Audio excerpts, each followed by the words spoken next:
Eu vou dar continuidade a mostrar a minha prateleira de biografias e eu vou começar com duas biografias dessa coleção, Escritores de Sempre, uma do Faulkner, pela Monique Nathan, e a outra do Proust, pelo Claude Mauriac. Infelizmente, eu tenho que dizer que eu não gosto de nenhuma das duas, mas como eu ainda não tenho uma boa biografia de cada um desses autores que me satisfaça, eu ainda estou segurando as duas. Por que eu não gosto? Essa do Faulkner, ela até tem informação, não é que não tenha, mas tem alguma coisa na escrita da Monique Nathan que não me agradou. Eu não sei nem dizer exatamente o que é. Eu não sei se ela faz muita análise puxando para psicologia, né, para psicanálise, porque às vezes autores franceses têm esse mau hábito também, que eu já peguei algumas biografias escritas por escritores e autores, né, franceses e francesas que começam a analisar cada vírgula que o escritor faz, né, ou até em caso de pinturas, que eu já vi uma do Van Gogh desse sentido. Cada rabisco que o artista faz tem um significado psicanalítico. Eu não sei se foi isso, eu não sei se foi uma frieza na hora de escrever, não me agradou. Não me agradou. E a mesma coisa isso aqui, mas aqui por uma outra razão.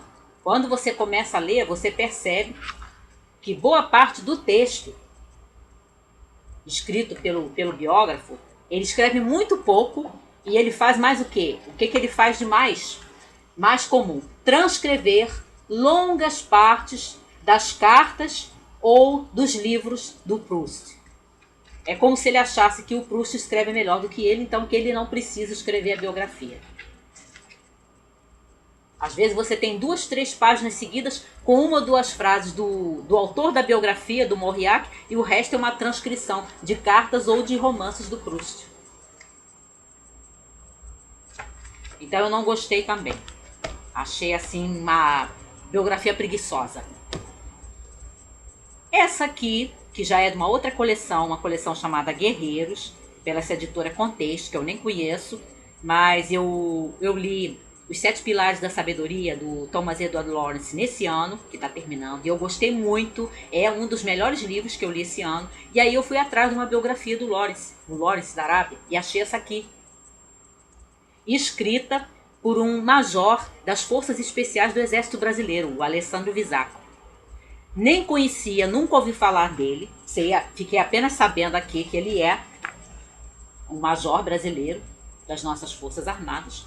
E ele escreve muito bem, ele não tem uma escrita assim infantil, uma escrita assim ruim, abusando dos adjetivos, nenhum desses vícios que a gente reconhece nas pessoas que não estão acostumadas a redigir. Eu não encontrei esses vícios no Visacro, não. Ele escreve bem, ele só faz uma biografia, como faz parte de uma coleção, uma biografia resumida. Mas tem fotografias.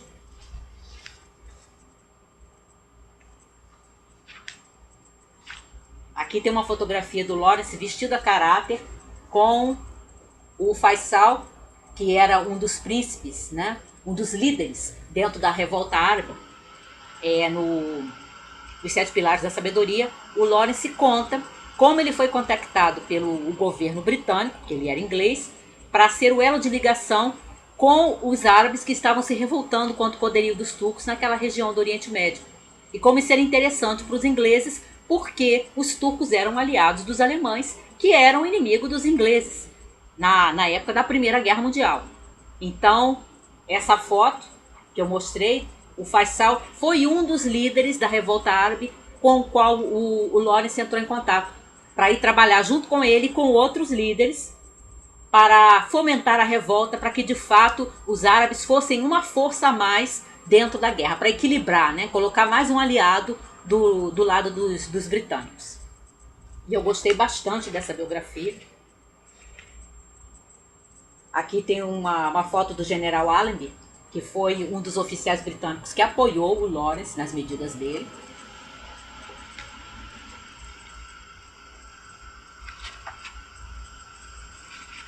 E aí esse livro, aqui tem o Lawrence na época em que ele ainda não estava na guerra, porque ele era arqueólogo amador. Esse livro conta aquilo que os Sete Pilares não contam. O que aconteceu na vida do Lawrence na infância, na adolescência e nessa época que ele era estudante, que ele era arqueólogo amador e que ele já estudava aquelas línguas, né? Ele sabia falar o árabe, ele conhecia os costumes. Ele inclusive lia e escrevia muito bem o grego, tanto que ele fez uma tradução da Ilíada, do Homero.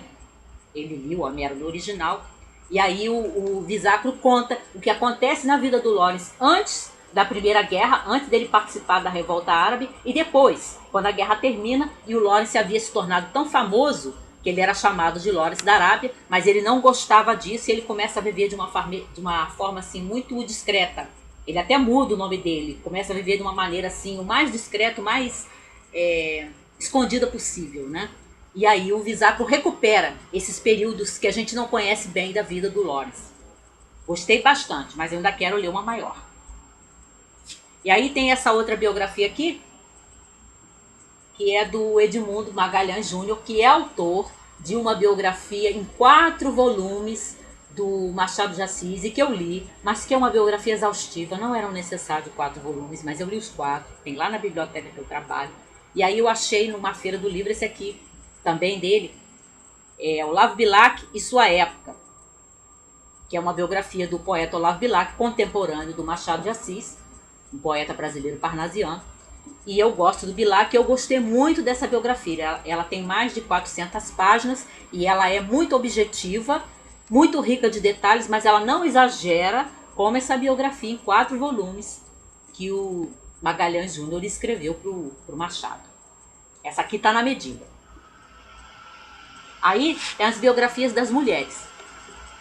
Eleonor de Aquitânia, de uma historiadora americana, Marion Mead. Eleonor de Aquitânia foi esposa de 2 reis, primeiro do Luís VII da França e depois do Henrique II da Inglaterra, e foi mãe de 2 reis.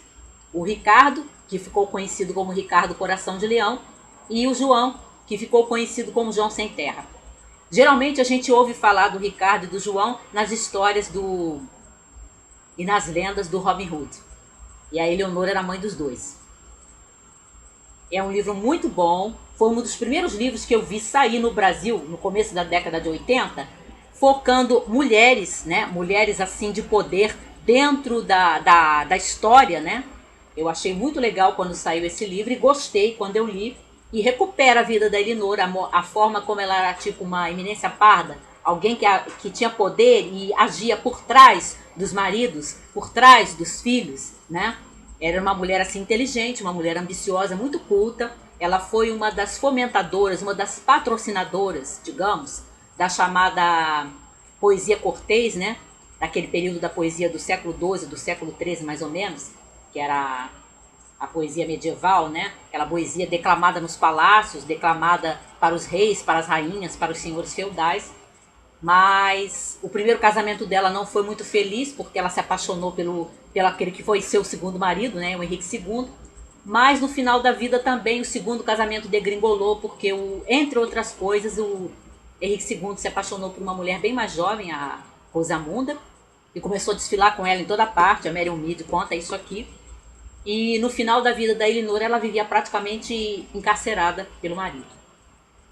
Muito boa essa biografia.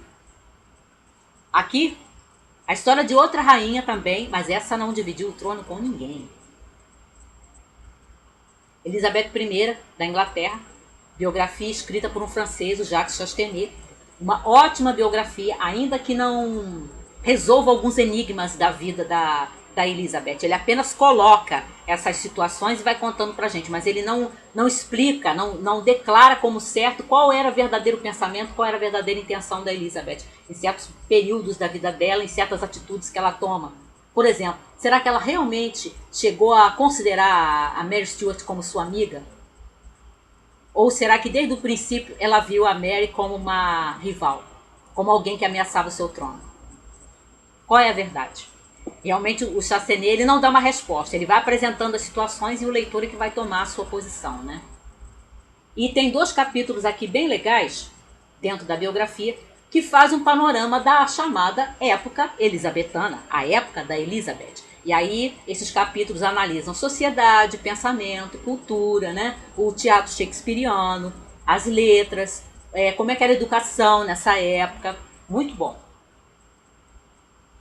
Biografia de outra mulher, da escritora, que ela era dinamarquesa, ela se casou com o barão, se tornou baronesa, Karen Blixen. E quando a vida dela mudou muito, ela se separou do marido, ela perdeu a propriedade que ela tinha na África, ela acabou se tornando escritora e adotou o pseudônimo de Isaac Dinesen. E aqui a gente tem a biografia dela, que foram tirados dados desse livro para fazer o filme, né? Entre Dois Amores, com a Meryl Streep, que ela interpreta a Isaac Dinesen, ou Karen Blixen. E também uma biografia muito completa, muito material, muito mesmo. Tem bastante coisa aqui, é bem rica essa biografia.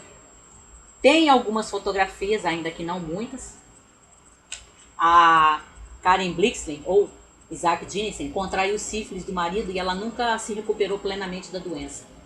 E talvez aí esteja a explicação para algumas coisas muito esquisitas que a Isaac Dinesen faz no final da vida dela. Ela tinha vários admiradores, porque ela já era uma escritora conceituada, e entre os seus admiradores havia um jovem com quem ela trocou cartas e que chegou a frequentar a casa dela, mas que ela vai tomando, pelo relato da autora da biografia, Judith Thurman, ela vai tomando umas atitudes assim, até despóticas com esse rapaz. Né? Ela começa a agir como se fosse uma mãe assim, super possessiva com ele. E aí a gente fica meio chocada da maneira como ela agia, né? Dá a impressão de que ela não estava mais assim com a sua, vamos dizer, o seu raciocínio, né, a sua sanidade perfeita, talvez por causa da doença. Nos últimos tempos ela estava assim muito magra, né, muito debilitada por causa da sífilis.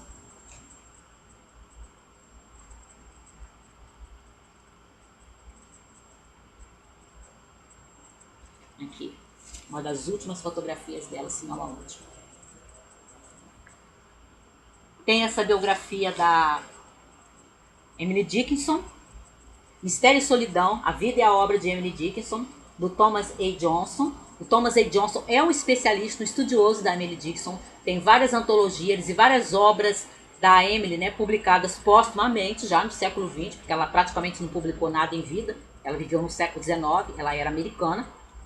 E é uma biografia muito boa também, bem completa, e é uma biografia que mistura, ao mesmo tempo com a riqueza de detalhes, a gente sente assim o respeito que o Johnson tem pela pessoa e pela poetisa que a Emily foi. Não é uma biografia cega aos defeitos da Emily, né? As suas falhas, mas é uma biografia assim que você sente que há o carinho do autor da biografia.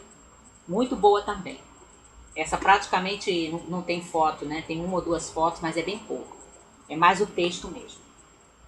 E por último, essa biografia da Camille Claudel, que era uma escultora francesa, do final do século XIX, começo do século XX, da Anne Delby, mas eu não gosto dessa biografia, eu não me desfiz dela ainda porque eu não tenho outra boa. Porque qual é o problema com essa biografia? A Anne Delby, em alguns momentos, esquece que está escrevendo uma biografia e começa a narrar certas cenas assim, por meio de metáforas, de símbolos, né? Começa a viajar, faz aquela prosa poética, mas tão poética, tão metafórica, né? Tão cheia de imagens, ao invés de contar o que está acontecendo, que aí você não entende o que realmente está acontecendo em determinados momentos, em determinadas cenas, né, da vida da Camille Claudel. Então eu não gostei. Eu achei que ela acabou tendo um texto assim que não é literatura e não é biografia, e não faz bem nenhuma das duas coisas.